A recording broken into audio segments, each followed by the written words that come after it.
आपका स्वागत है हमारी 1 वे क्लासेस में। और साइंस का अपने बायो का टॉपिक चल रहा था डाइजेस्टिव सिस्टम। डाइजेस्टिव सिस्टम की एक छोटी सी 5-10 मिनट की वीडियो रही है जिसमें हमने स्मॉल इंटेस्टाइन लार्ज इंटेस्टाइन का जिक्र करना है। उससे पहले एक अपना छोटा सा पॉइंट बचा हुआ है अग्नाशय रस, यानी कि अग्नाशय। अग्नाशय की अगर खोज की बात करें, डिस्कवर किसने किया था? तो लैग्रहंस। ठीक है। अगर इसकी शेप की बात करें तो पत्ती जैसी। यह बहिस्रावी मिश्रित ग्रंथि है। ठीक है, यह बहिस्रावी मिश्रित ग्रंथि है। यह किसका सक्रेशन करती है? अग्नाशयी रस का सक्रेशन करती है। ठीक है, इसमें 3 तरह के एंजाइम पाए जाते हैं हमारे अग्नाशय में। एंजाइम ट्रिप्सिन, अमाइलेज और लाइपेज। ठीक है, 3 तरह के एंजाइम पाए जाते हैं, ट्रिप्सिन, अमाइलेज और लाइपेज। अगर बात करें कि लाइपेज किसका पाचन करता है, तो लाइपेज करता है फैट का पाचन। किसका करता है? फैट का पाचन करता है। और ट्रिप्सिन प्रोटीन का पाचन करता है। ये प्रोटीन का पाचन करता है, ये कार्बोहाइड्रेट का करता है और ये वसा का करता है। बहुत सारे क्वेश्चन में अग्नाशय की पीएच वैल्यू पूछ ली जाती है। अग्नाशय की पीएच वैल्यू होती है 8.6। ठीक है, ये है अग्नाशय। अग्नाशय से इतना पूछा जाता है। अग्नाशय के बाद में जिक्र होता है स्मॉल इंटेस्टाइन का।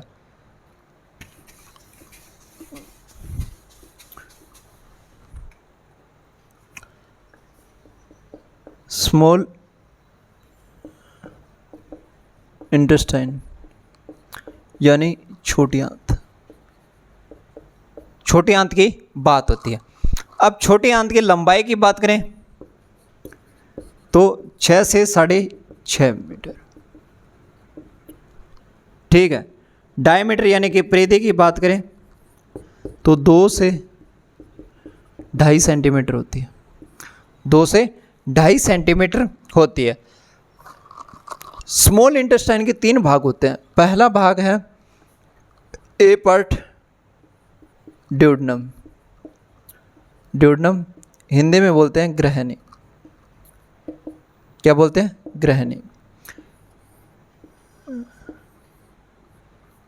यहां से ये कौन सी है? ये हिपैटो है। ये हिपैटो है और ये पैंक्रियास है।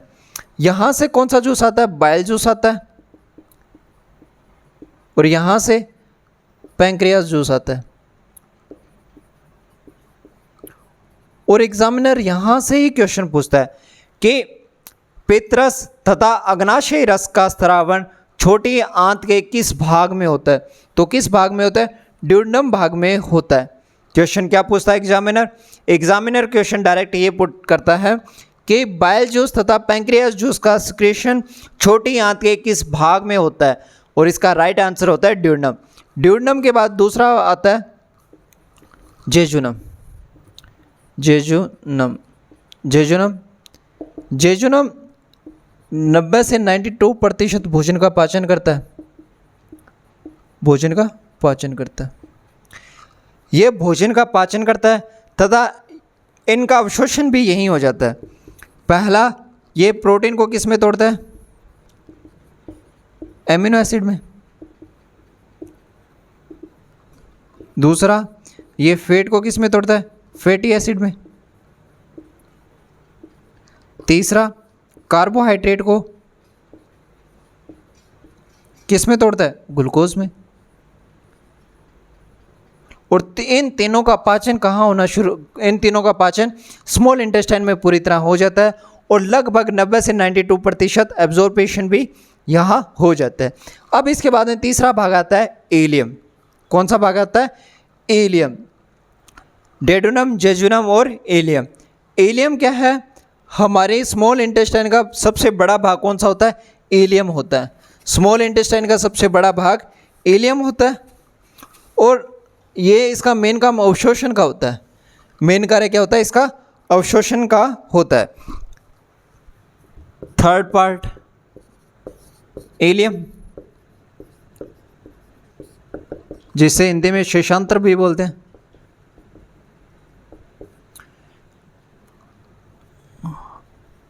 छोटी आंत का सबसे बड़ा भाग, छोटी आंत का सबसे बड़ा भाग और भोजन का अवशोषण करता है।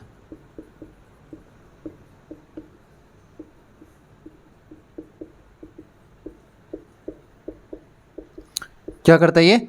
भोजन को अवशोषण करता है।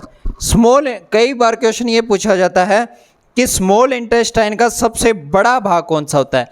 तो स्मॉल इंटेस्टाइन का सबसे बड़ा भाग कौन सा होता है? इलियम होता है।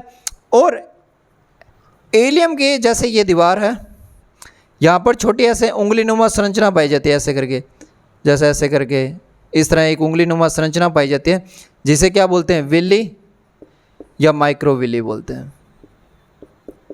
विल्ली या माइक्रोविली बोलते हैं। ठीक है, क्या बोलते हैं? विल्ली या माइक्रोविली बोलते हैं। डायरेक्ट क्वेश्चन पूछा जा सकता है कि स्मॉल इंटेस्टाइन का सबसे बड़ा भाग कौन सा है? इलियम। सबसे बड़ा भाग कौन सा है? इलियम। डायरेक्ट क्वेश्चन पूछा जा सकता है कि बाइल जूस स्मॉल इंटेस्टाइन के किस भाग में किस भाग में डाला जाता है? तो किस भाग में? ड्यूडेनम भाग में डाला जाता है। डायरेक्ट क्वेश्चन आता है कि फूड डाइजेशन स्मॉल इंटेस्टाइन के किस भाग में होता है? तो जेजुनम भाग में। ठीक है, अब नेक्स्ट है लार्ज इंटेस्टाइन। लार्ज इंटेस्टाइन यानी कि बड़ी आंत। लंबाई की बात करें तो 1 से 1.5 मीटर तक होती है, लेकिन डायमीटर यानी कि परिधि की बात करें तो लगभग 4 से 4.5 सेंटीमीटर होती है। और इस परिधि की वजह से इसे बड़ी आंत बोला जाता है। इस डायमीटर की वजह से उसे बड़ी आंत बोला जाता है। अब लार्ज इंटेस्टाइन के भी 3 भाग होते हैं। पहला भाग सिक्कम। पहला भाग क्या है? सिक्कम। सिक्कम वो भाग होता है जहां पर स्मॉल इंटेस्टाइन और लार्ज इंटेस्टाइन आपस में मिलते हैं। स्मॉल इंटेस्टाइन पहला भाग है अपना सिक्किम। पहला भाग क्या है? सिक्कम, जहां पर स्मॉल इंटेस्टाइन और लार्ज इंटेस्टाइन आपस में मिलते हैं। ठीक है, उस भाग को क्या बोला जाता है? सिक्किम। अब इस सिक्किम भाग के पास एक छोटी वर्म जैसी संरचना पाई जाती है, ऐसे। जैसे मान लो ये बड़ी आंत है, ठीक है, यहाँ पर एक ऐसे संरचना पाई जाती है, इसे बोला जाता है अपेंडिक्स। अपेंडिक्स का दर्द होता है ना, अपेंडिक्स, इसे क्या बोला जाता है? अपेंडिक्स।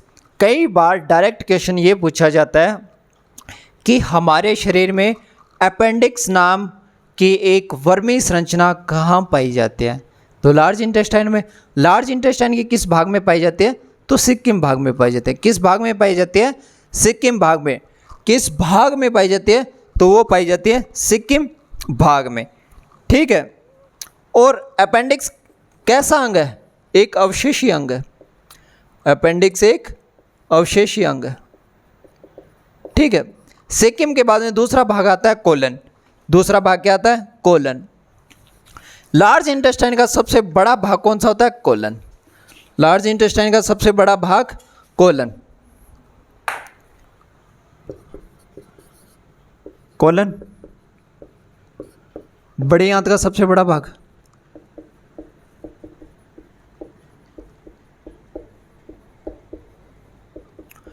और इस भाग में क्या होता है कि स्मॉल इंटेस्टाइन द्वारा किसी भी जल या किसी भी अनडाइजेस्टिव मटेरियल्स जो स्मॉल इंटेस्टाइन द्वारा डाइजेस्टेड नहीं किए गए, वो क्या करता है? ये भाग डाइजेस्ट करता है और एब्जॉर्प्शन कर देता है, यानी कि अपचित भोज्य पदार्थों का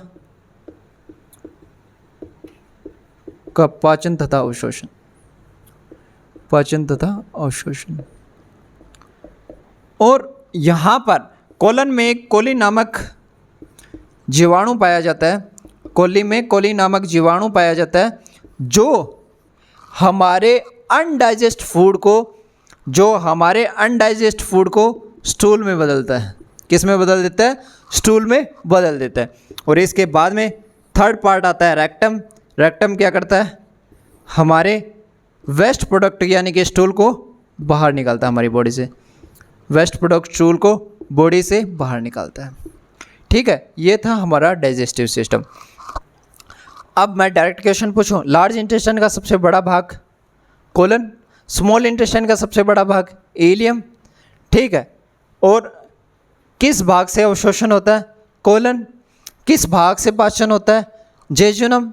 ठीक है, कोली नाम का जीवाणु कहाँ पाया जाता है? कोलन। कोली नामक जीवाणु कहाँ पाया जाता है? कोलन में पाया जाता है। ठीक है, ये डाइजेस्टिव सिस्टम पे 1-2 पॉइंट बचे थे जो मैंने आपको करा दिया। आज के वीडियो में इतना ही, क्योंकि डाइजेस्टिव सिस्टम इतना ही है, ज़्यादा खींचने का कोई फ़ायदा है।